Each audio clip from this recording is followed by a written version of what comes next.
चुनाव को लेकर पूरी तरीके से वो चुनाव जीत रही है। जेनजीज को लेकर के लगातार सोशल मीडिया पर कई सत्ताधारी दल के नेता या कई लोग सवाल उठा रहे हैं कि वो बदतमीज थे या पेपर लीक युवाओं ने कराया या जनजीज ने कराया या सरकार में बैठे भ्रष्ट लोगों ने कराया। इतने युवाओं पर लाठियां भी बरसाई गई। और ये इनको ये भारतीय जनता पार्टी के नेता एनडीए के नेता गालियां दे रहे हैं, आतंकवादी बोल रहे हैं। इस चुनाव प्रचार में आके युवाओं को आतंकवादी बोल रहे हैं। लॉ एंड ऑर्डर की स्थिति देखिएगा तो बद से बदतर होता गया। अपराधियों का बोलबाला है पूरे बिहार में। सरकार का जो इकबाल होना चाहिए वो इकबाल खत्म हो गया। कोई अधिकारी पे कार्रवाई हुई है क्या? बड़े अधिकारी पर जो अभी AK-47 से जो गोली चलाई गई, किसके आदेश पे गोली चलाई गई, किस पे कार्रवाई हुई? एक बेचारा सिपाही पे कार्रवाई हुआ। विपक्षी पार्टियां हैं वो इस आंदोलन का राजनीतिकरण कर रही हैं और छात्रों को भड़काने का काम कर रही हैं। और जब जनता के लिए आप चुनी हुई सरकार अगर काम ना करेगी तो चुनी हुई सरकार नहीं तो चोर दरवाजे की सरकार है। वोट चोरी वाले लोग हैं, चंदा चोर। कंगना जी ने भी बीते दिन सोशल मीडिया पर जिस तरीके से लिखा, बीजेपी की सांसद कंगना जी लायक बोले लायक नहीं है। जितने देश को बर्बाद करने वाले लोग जो मिलेंगे वो भारतीय जनता पार्टी के ऑफिस में मिलेंगे। बिहार में उपचुनाव को लेकर सरगर्मियां तेज है और इस बीच नेता प्रतिपक्ष तेजस्वी यादव ने अंतिम दौर में अपनी पूरी ताकत झोंक दी है। इस वक्त हमारे साथ खुद मौजूद हैं बातचीत करने के लिए और भी तमाम विषयों पर बातचीत करेंगे। तेजस्वी जी, बांकीपुर का उपचुनाव हो रहा है। अब तक जो वोटिंग परसेंटेज की अगर बात की जाए तो लगभग वोटिंग खत्म हो चुका है, बहुत कम है, जबकि बांकीपुर बहुत पढ़ी लिखी कॉन्स्टिट्यूएंसी मानी जाती है। हाँ नहीं, हम लोग को उम्मीद थी कि भाई वोटिंग परसेंटेज जो है ठीक रहेगा, लेकिन जो अभी क्योंकि अभी वोटिंग चल ही रहा है, कुछ एक आध घंटा बचा होगा या जो लाइन में होंगे, लेकिन उम्मीद से कम वोटिंग परसेंटेज हुई है। और ये पटना जो है राजधानी है, ऐसी उम्मीद नहीं थी, लेकिन फिर भी जो भी वोट हुआ है बीजेपी के खिलाफ हुआ है। और हम लोग तो सुबह से मॉनिटर कर रहे हैं, सभी वरिष्ठ नेताओं के साथ हम लोग बैठ रहे हैं, हर वार्ड में, हर बूथ में। राष्ट्रीय जनता दल की जो हमारी प्रत्याशी जो रेखा गुप्ता जी हैं वो चुनाव जीत रही है और सभी समाज के हर वर्ग, हर जाति के लोगों का जो है वोट मिल रहा है। तो हम लोगों को पूरा विश्वास है, उम्मीद है कि जो भाजपा कहती थी कि भाई इनका गढ़ है और राष्ट्रीय अध्यक्ष का सीट है भाजपा के, तो वहाँ से बीजेपी को हार का सामना करना पड़ेगा। लेकिन कई जगहों पर पोलिंग बूथ्स पे ऐसा देखा गया कि हिंसा भी काफी भड़क उठी। इससे किसको फायदा पहुंचने वाला है, क्या लगता है आपको? देखिए, अब ये राजनीति में, लोकतंत्र में हिंसा के लिए कोई जगह नहीं है और ये इलेक्शन कमीशन और प्रशासन की जिम्मेवारी होती है कि इन चीज़ों पर जो है कंट्रोल किया जाए। लेकिन फिर भी पटना में देखा जा रहा है कि जो भी प्रशासन के लोग हैं एक तरफा भाजपा की तरफ जो है काम कर रहे हैं, तो ये भी अच्छी बात नहीं है। लेकिन लोग जो है गुस्से में है, ख़ास तौर पे जब से ये नई सरकार बनी है, 2 मुख्यमंत्री हम लोगों ने देखा, लगभग 7-8 महीने से ज़्यादा हो गया सरकार को, एक उपलब्धि नहीं है। सम्राट चौधरी का 100 दिन से भी ज़्यादा हो गया, एक उपलब्धि नहीं है। भ्रष्टाचार के मामले सामने आए, रिशु जैसे भ्रष्टाचार के मामला जो है सामने आया। आपने देखा होगा कि 71,000 करोड़ का घोटाला हो, एस्टीमेट घोटाला हो, CAG घोटाला हो, लेकिन किसी भ्रष्टाचारियों पर कार्रवाई नहीं की गई, बल्कि संरक्षण देने का काम किया गया। लॉ एंड ऑर्डर की स्थिति देखिएगा तो बद से बदतर होता गया। अपराधियों का बोलबाला है पूरे बिहार में। अब देखिएगा बंटी यादव का हो या तिवारी जी की, जिस प्रकार से पुलिस ने फेक एनकाउंटर करने का काम किया, कई बच्चियों के साथ गलत काम हुए, रेप हुआ, लेकिन न्याय किसी को नहीं मिल रहा। लेकिन जहाँ तक बंटी यादव और भरत तिवारी जी की बात है, बीते दिन बांकीपुर उपचुनाव से पहले भी जो हॉस्टल का जो मामला था, जो बच्ची के साथ जो रेप हुआ था, मार दिया गया, कई घटनाएं सामने आई हैं, कई बड़ी बड़ी घटनाएं सामने आई हैं। तो ये तो बड़ा दुखद है। हत्या तो ऐसे हो रहा है बिहार में जैसे आज तक कभी हुआ ही नहीं। अपहरण हो या आप देखिएगा जिस हिसाब से शराबबंदी भी पूरी तरीके से फेल हो रखी है। यहाँ बिहार में सरकार का जो इकबाल होना चाहिए वो इकबाल ख़त्म हो गया है। वही भ्रष्ट अधिकारी, रिटायर्ड अधिकारी, जो सिस्टम पहले था वही सिस्टम अभी भी है। कोई बदलाव नहीं हुआ है। क्या लगता है प्रशासनिक पदाधिकारी भी जितने होते हैं उन पर भी दबाव रहता है, कैसे आप देखिए, जो ईमानदार जो अधिकारी हैं उनको तो सेंट कर दिया गया है। जो बेईमान अधिकारी हैं, जो रिटायर्ड अधिकारी हैं, जिनके बच्चों ने, आप कह सकती हैं कि ठेका जो है सरकारी ले रखा है, कंपनियां बना के या कंसल्टेंसी फर्म बना करके, ये अभी भी इनका बोलबाला है। ऋषि श्री तो छोटा सा मछली है। बड़े बड़े लोगों को तो ये भाजपा और मुख्यमंत्री, ये लोग ईडी सीबीआई सब बचा रहे हैं इनको। ये तो खुला किताब है, बिहार में सब लोग जानते हैं कि बिना डी के टैक्स दिए हुए कोई काम नहीं होता। आज भी वही हो रहा है।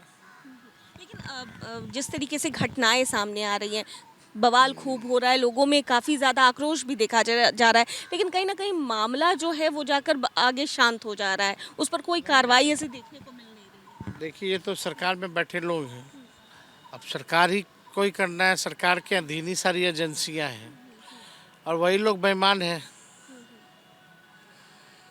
और देखिएगा अभी मामला चाहे पेपर लीक का हो या किसी का हो, किसी कोई अधिकारी पे कार्रवाई हुई है क्या? बड़े अधिकारी पर या कोई मंत्री पर कार्रवाई हुई हो तो बता दो। कुछ नहीं हुआ। जो अभी AK-47 से जो गोली चलाई गई, किसके आदेश पे हुआ? आज पूरा पार्लियामेंट में इसका आवाज़ उठ रहा है, डिबेट हो रहा है इस पे। गृह मंत्री गायब है, प्रधानमंत्री गायब है। किसकी रिस्पॉन्सिबिलिटी? यहाँ मुख्यमंत्री आके क्यों नहीं बोल रहे? यहाँ मुख्यमंत्री गायब है, गृह मंत्री भी वही है बिहार के। जब पार्लियामेंट में डिबेट हो रहा है तो यहाँ मुख्यमंत्री को बताना चाहिए ना, भाई पुलिस उसके अधीन है, किसके आदेश पे गोली चलाई गई। लेकिन क्या सर आपको लगता है कि केवल सिर्फ इस्तीफा दे देने से या कुछ अधिकारियों पर एनडीए के कई जो पदाधिकारी बताइए थे, ना भाई, किस पे कार्रवाई? एक बेचारा सिपाही पे कार्रवाई हुआ। सिपाही को AK-47 किसने दिया और किसके निगरानी में वो सब हो रहा था? उसकी जवाबदेही बनती है क्या?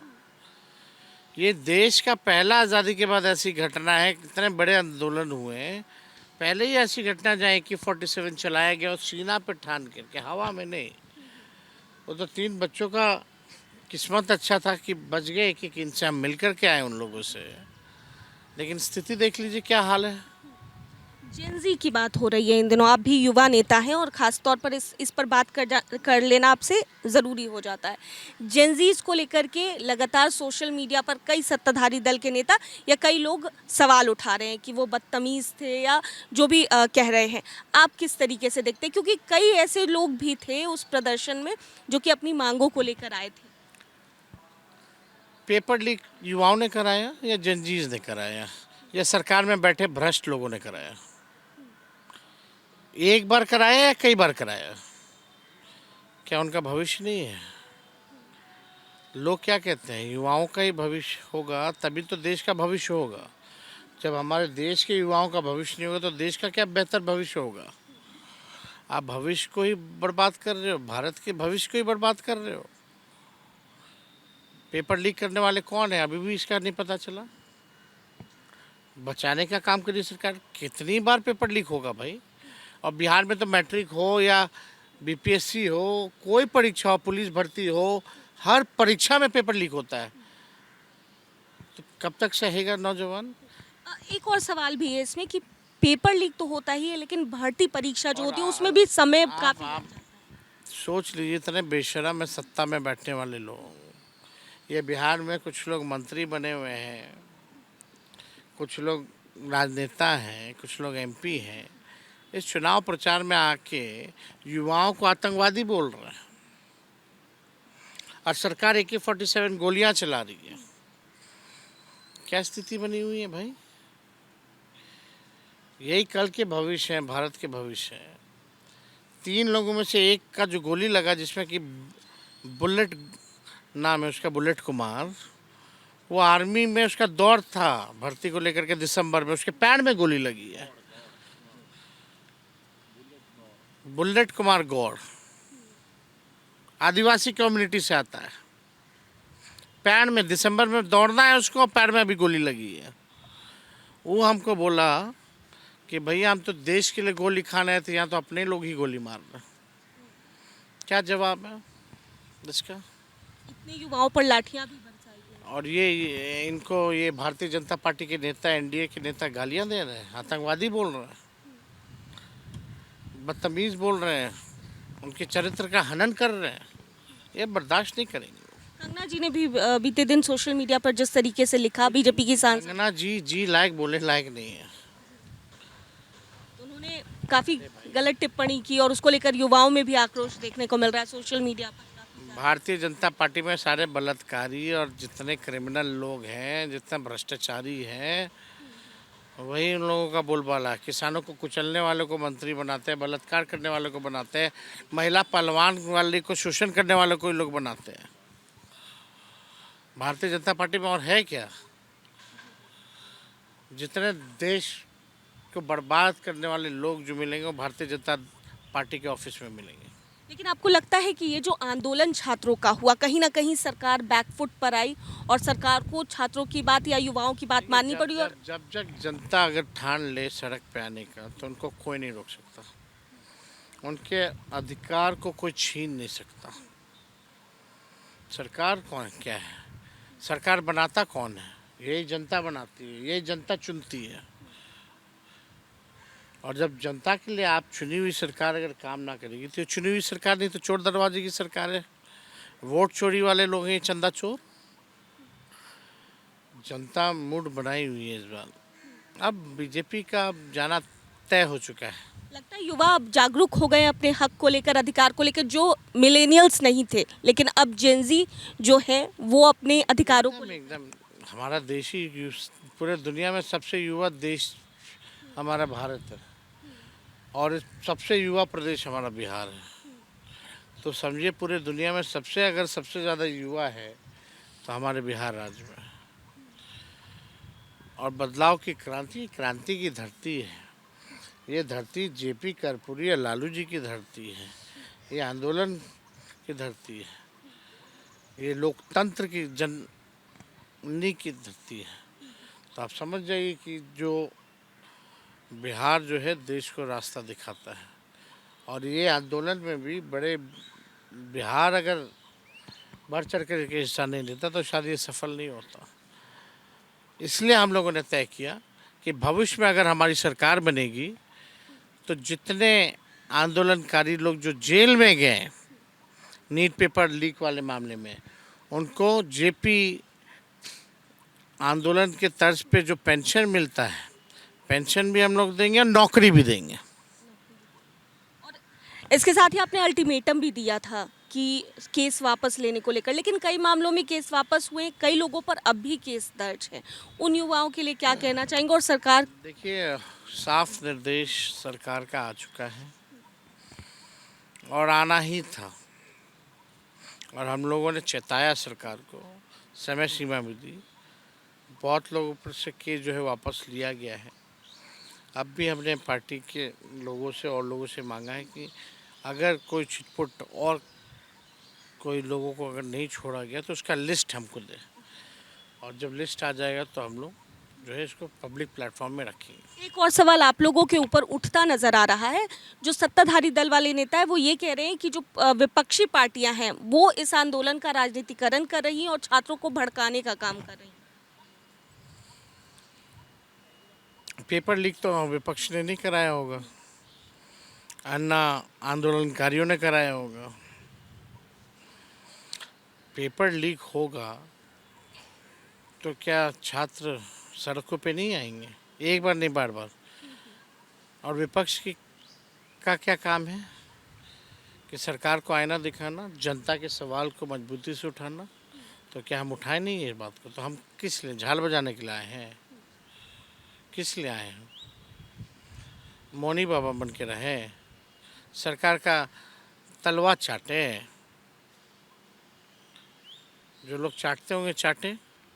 हम लोग लड़ने वाले लोग हैं अन्याय के खिलाफ, हम लोग लड़ रहे हैं। एंटी पेपर लीक बिल भी पास हुआ संसद में, उसको लेकर भी काफ़ी ज़्यादा बवाल हुआ।